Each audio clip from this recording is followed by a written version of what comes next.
Jean Glavany, vous venez de procéder à l'inauguration de la ZAC du Parc des Pyrénées. C'est une étape importante pour le développement économique futur du Grand Tarbes. Effectivement, c'est une grande date, je crois, pour le développement économique de l'agglomération.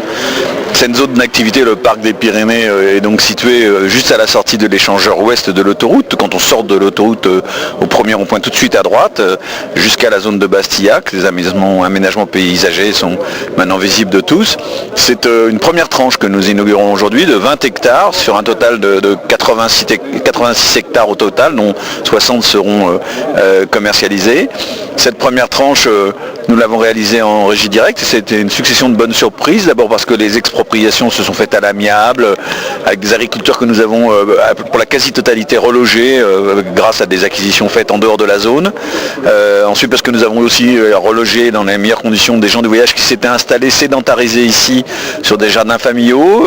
Ensuite parce que les délais ont été très bien respectés, que les travaux devaient durer 15 mois, ils ont duré 12 mois, donc c'est une très bonne surprise. Et enfin parce que la commercialisation de cette zone s'est faite dans des délais records. On nous avait dit du côté du conseil régional, la préfecture de région, qu'on arriverait à la moyenne dans la région, c'était de commercialiser 2 hectares par an. Donc en 20 hectares, on se disait on mettra 10 ans, on a mis 6 mois. 6 mois parce que il y avait un vrai besoin de foncier aménagé dans l'agglomération et donc cette commercialisation s'est faite à une vitesse record et les 7 premiers permis de construire sont déposés et les travaux des premières installations vont se faire dans les toutes prochaines semaines.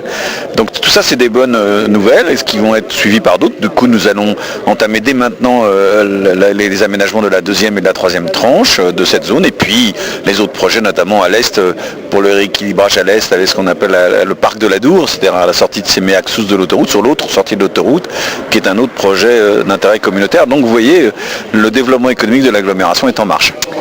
S'agissant de Veolia, vous nous avez confirmé aujourd'hui son implantation. Mais bien sûr, le Veolia lui-même, le groupe Veolia l'avait confirmé dans le courant de l'été. Ce centre de formation s'installera là au cœur de la zone d'activité du Parc des Pyrénées à Ibos. Ça sera la partie centrale de cette zone d'activité qui en comportera 3. Juste à la sortie de l'autoroute, le long de l'autoroute et aux côtés du rond-point, une partie hôtellerie, restauration, tertiaire, bowling, maison de la Fédération du bâtiment, une mutuelle qui s'installe ici. On centre donc le centre Veolia et puis de l'autre côté, à l'est, nord-est de la zone, plus près de Tarbes et de Bastillac, un pôle industriel avec 2 grandes filières logistiques et aluminium. Voilà en gros déjà comment a été commercialisée la première tranche de la zone.